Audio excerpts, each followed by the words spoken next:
बिस्मिल्लाहिर्रहमानिर्रहीम।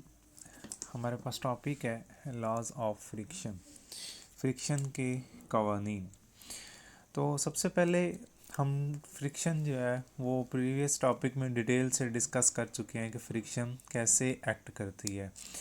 तो फ्रिक्शन यहाँ पर मज़ीद बताता चलूँ, फ्रिक्शन बेसिकली एक सेल्फ एडजस्टिंग फोर्स होती है। कैसी फोर्स होती है?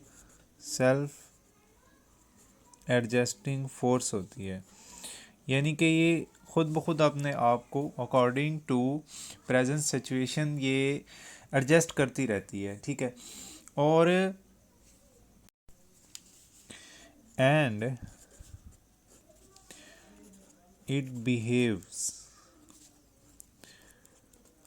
According to some definite laws.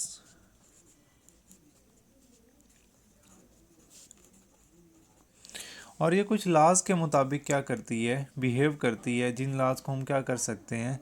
Experimentally जान सकते हैं। ठीक है, यानी कि एक्सपेरिमेंटली हम इन लॉज को क्या कर सकते हैं? मालूम कर सकते हैं कि ये उनके मुताबिक एक्ट करती है, उन लॉज के मुताबिक। तो सबसे पहला जो इसका कानून होता है फ्रिक्शन का वो है, सबसे पहला लॉ जो है वो है direction of friction.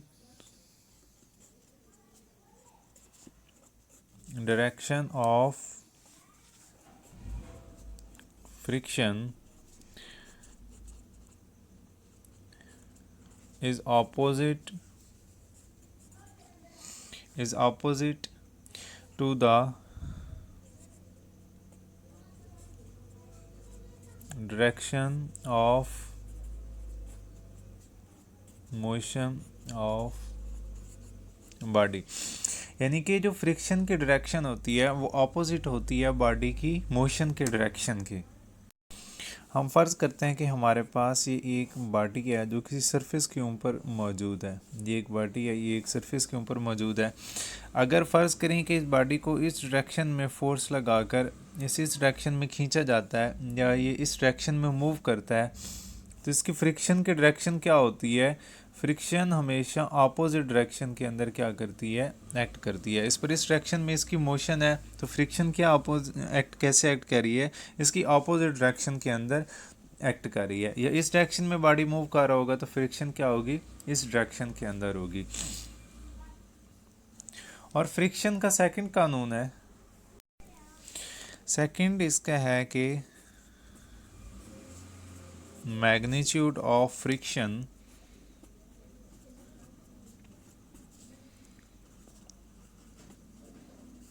Is equal to certain amount. यानी कि जो फ्रिक्शन की अमाउंट होती है वो एक पर्टिकुलर मिकदार होती है, इससे आगे ये नहीं बढ़ सकती। Equal to force tending to produce motion, ये उस फोर्स की इक्वल होती है जो कि क्या करती है?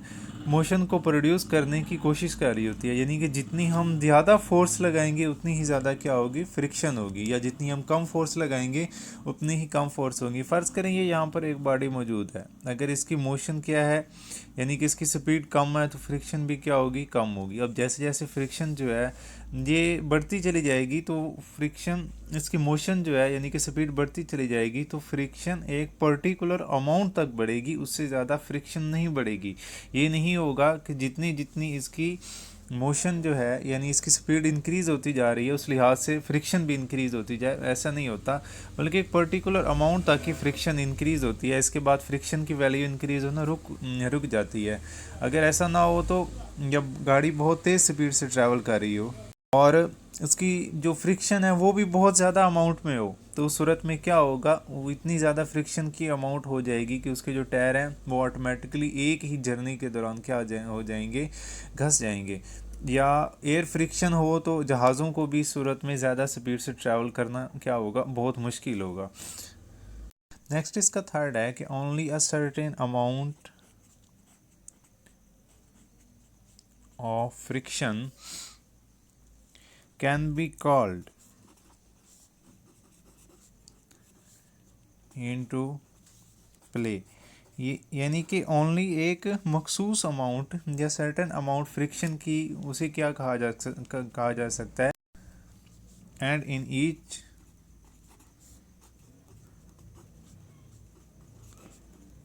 particular case it cannot exceed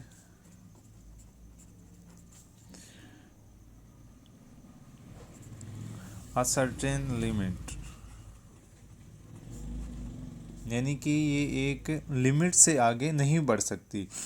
friction की जो क्या है, एक पर्टिकुलर अमाउंट जो है उसे हम कह सकते हैं कि वही एक्ट कर रही है, और हर केस के अंदर ये एक मखसूस हद से आगे नहीं बढ़ सकती। फ़र्ज़ करें कि ये मैंने वही जो प्रीवियसली एग्जांपल दी है कि कार मूव कर रही है, तो उसकी जो फ्रिक्शन होगी वो एक सर्टेन अमाउंट तक ही होगी, उससे आगे फ्रिक्शन उसके टायरों की ज़मीन के साथ वो नहीं बढ़ सकती। अगर वो बढ़ती चली जाए तो वो बहुत ज़्यादा हो जाएगी, उसके और क्या होंगे, ड्रॉबैक्स होंगे। ठीक है, तो फ्रिक्शन एक पर्टिकुलर अमाउंट तक ही रहती है, और इसी फ्रिक्शन की जो मैक्सिमम अमाउंट होती है, ये जितनी मैक्सिमम अमाउंट होती है उसे ही तो हम क्या कहते हैं, उसे ही तो लिमिटिंग फ्रिक्शन कहा जाता है। उसे क्या कहते हैं, उसे लिमिटिंग फ्रिक्शन, यानी फ्रिक्शन की जो लिमिट होती है वो उतनी एक पर्टिकुलर लिमिट होती है, उससे आगे वो मज़ीद क्या कहते हैं कि नहीं बढ़ सकती। तो फ्रिक्शन की जो मैक्सिमम अमाउंट है उसे क्या कहते हैं, लिमिटिंग फ्रिक्शन। लिमिटिंग फ्रिक्शन से आगे किसी भी केस के अंदर फ्रिक्शन नहीं बढ़ सकती, और हर केस के अंदर हो सकता है कि लिमिटिंग फ्रिक्शन डिफरेंट हो। वो किसके ऊपर डिपेंड करता है, नेचर के ऊपर डिपेंड करता है, या प्रेशर के ऊपर डिपेंड करेगा, और मटेरियल के नेचर के ऊपर डिपेंड करेगा। इसका फोर्थ केस है magnitude of limiting friction. Magnitude of limiting friction bears a constant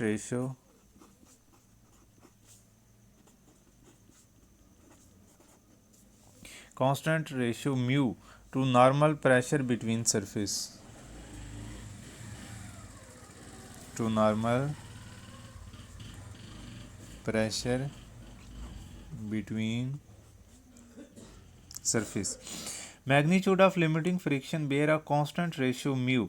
अब जो क्या कहते हैं कि लिमिट का मैग्नीट्यूड जो होता है लिमिटिंग फ्रिक्शन का, वो क्या होती है, उसकी एक कांस्टेंट रेशियो होती है, उसे हम क्या कह रहे हैं, म्यू कह रहे हैं, जो कि किसके ऊपर डिपेंड करती है, नॉर्मल प्रेशर बिटवीन, यानी कि जब प्रेशर क्या हो, सरफेस का नॉर्मल हो। फ़र्ज़ करें ये बॉडी मौजूद है, अब इसका सरफेस के साथ जब ये मूव कर रही है उस वक्त इसका क्या है, जो इसका कांस्टेंट है यानी कि म्यू वो और है। अगर मैं इसे दबाऊं, इसे प्रेस करूं और फिर इसे मूव करूं, तो फिर इसके सरफेस की ये जो म्यू होगी इसकी वैल्यू क्या होगी, चेंज हो जाएगी, क्योंकि इस सूरत में प्रेशर क्या हो रहा है, चेंज हो रहा है। और ये म्यू किसके ऊपर डिपेंड करता है, ये mu basically nature of surface के ऊपर के ऊपर डिपेंड करता है, और ये दूसरा डिपेंड करता है,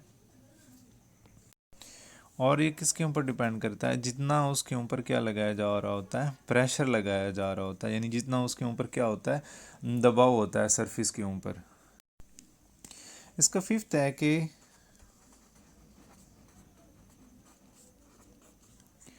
amount of friction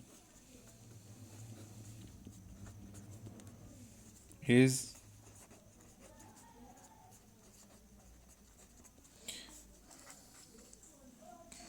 independent of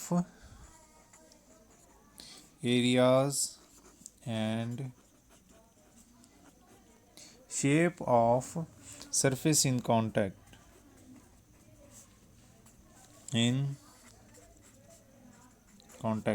यानी कि ये किसी सरफेस का, किसी बॉडी के जो उसके साथ कांटेक्ट है ज़मीन के साथ या किसी सरफेस के साथ, उसके भी इंडिपेंडेंट होती है, और इसकी क्या होती है, शेप की भी इंडिपेंडेंट होती है, यानी कि जो मर्ज़ी इसकी शेप हो जाए। फ़र्ज़ करें इसकी जो शेप है वो कोई भी हो सकती है, लेकिन जो इसका सरफेस जो ज़मीन के साथ टच हो रही है ये उसके ऊपर क्या करेगी, डिपेंड करेगी। ठीक है, जब तक कि जो इसका जो प्रेशर है वो ना चेंज हो जाए,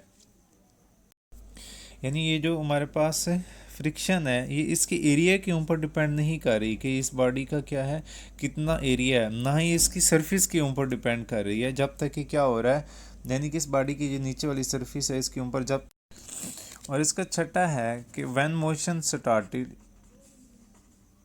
यानी जब मोशन स्टार्ट हो जाती है, बॉडी मूव करना स्टार्ट कर देता है, तो इस केस के अंदर जो फ्रिक्शन होती है, फ्रिक्शन स्टिल अपोजिस, फ्रिक्शन उस वक्त भी क्या कर रही होती है, उसे अपोज कर रही होती है। किसे अपोज कर रही होती है? उसकी मोशन को अपोज कर रही होती है। और ये क्या होती है? ये इंडिपेंडेंट होती है किसके? इंडिपेंडेंट ऑफ वेलोसिटी होती है, यानी कि ये वेलोसिटी के ऊपर डिपेंड नहीं करती। पहले भी मैंने बताया था कि ये नहीं होता किसी बॉडी की वेलोसिटी बढ़ जाए तो फ्रिक्शन भी उतनी क्या बढ़ जाए, ये उसके ऊपर डिपेंडेंट नहीं होती। और ये वेलोसिटी के ऊपर डिपेंडेंट नहीं होती है, और ये किसके प्रोपोर्शनल होती है? And proportional to normal reaction. और ये किसके प्रोपोर्शनल होती है? ये नॉर्मल रिएक्शन के प्रोपोर्शनल होती है, बट ये लेस देन होती है किससे? लिमिटिंग फ्रिक्शन से। लेकिन ये लेस देन किससे होती है?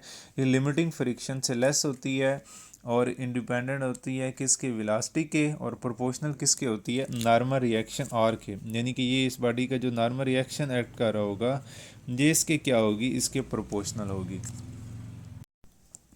अगर हमारे पास फोर्स जो है, यानी कि फ्रिक्शन की फोर्स की जो मैग्नीट्यूड है वो एफ हो और आर क्या हो? ये नॉर्मल रिजल्टेंट हो, तो हमने जो फोर्स डिफाइन किया है कोफिशिएंट फ्रिक्शन के लिए, वो किसके इक्वल होगा? वो इक्वल होगा फ्रिक्शन की फोर्स और रिजल्टेंट के। यानी कि इसे हम लिख सकते हैं F is equal to mu R. ये हमारे पास क्या है? लॉ है, F is equal to mu are.